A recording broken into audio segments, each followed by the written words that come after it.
ini juga kacau. Presiden nggak ngerti ya fungsi subsidi itu. Tidak ada di dalam undang-undang dasar kita orang miskin disubsidi, enggak. Orang miskin dipelihara oleh negara. Itu formulanya begitu. Subsidi itu kan taktik ekonomi aja tuh. Jadi jangan pakai seolah-olah kita negara itu udah berbaik hati. Itu tugas negara memelihara fakir miskin, bukan sekedar mensubsidi. Jadi seolah-olah negara itu menganggap ya dia harus dipuji-puji karena udah mensubsidi. Loh, itu kewajiban dia kok. Jadi hal itu juga gila nih.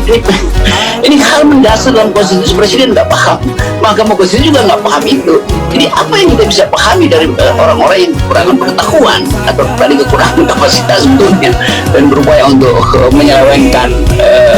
Jadi dia bermain seolah-olah dia bapak besar yang bisa. Enggak, dia ditugaskan untuk memelihara orang miskin, bukan untuk mensubsidi orang miskin.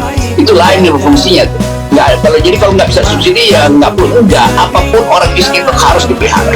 Dan efek dari kebijakan yang boom ini makin banyak orang miskin, jadi makin banyak orang yang harus dipelihara negara, kan begitu. Ya, dan logika standar itu nggak dipahami oleh peneliti. Harga minyak dunia itu 113 US dollar per barrel, ya, itu ternyata ada pemasukan kurang lebih 20 triliun rupiah. Kemana dana ini, pertanyaannya? Kalau ini dilakukan dengan tidak benar, sungguh sangat dolim tentunya. Catatan yang menarik, ketika dulu harga minyak dunia tahun 2020 Maret April itu turun, kenapa harga BBM tidak ikut turun? Ini yang cukup aneh. Dalam catatan ada seorang pengamat perminyakan yang menyampaikan data yang menarik ini. Apa data yang menarik? Ketika harga minyak dunia itu turun di bulan Maret dan April tahun 2020 yang lalu, itu ternyata ada pemasukan sekitar 170 triliun. Beliau mempertanyakan kemana dana 170 triliun ini. Ditanyakan oleh pengamat perminyakan, namanya nggak usah saya sebut, silahkan searching di internet akan ketemu. Nah, ini sebuah pertanyaan, kemana dana-dana tambahan yang diperoleh dari kenaikan harga minyak dunia maupun turunnya minyak dunia. Itu pertanyaan menggelitik harus kita tanyakan. Oke, impor, oke, dari situ. Kemudian kalau kita bicara hari ini, kita kurang lebih Pertamina itu bisa mensuplai dari, kalau 100% kebutuhan 100% produksi dalam negeri, Pertamina itu bisa memproduksi kurang lebih 56%. Selebihnya kurang lebih 44%, ya, itu berarti dari kontraktor kontrak kerjasama yang sebagian besarnya adalah berasal dari asing, ya, dari asing.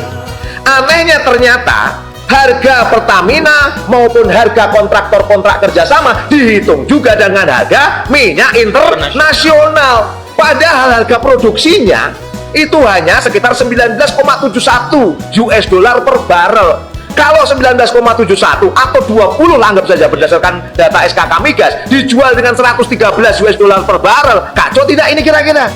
Produksi dari bumi kita, menghasilkan dari tanah kita, dari laut kita, dijual dengan harga minyak internasional, kacau tidak kira-kira? Kacau. Dolim tidak kira-kira? Dolim. Inilah pola yang kacau selama ini. Apa yang kita sebut liberalisasi sektor hulu. 44% dikuasai oleh asing, diminta dibeli harga dengan minyak dunia. Ditambah lagi, ternyata di hilirnya harga minyak dan BBM itu juga dihargai dengan harga minyak internasional. Itu persoalan menggelitik dari supply and demand kita. Supply and demand kita persoalannya yang terbesar di situ, kira-kira kalau kita membahasnya, ya. Jadi ada persoalan apa tadi? Liberalisasi sektor hulu dan sektor hilir kita. Dolim tidak kira-kira? Dolim.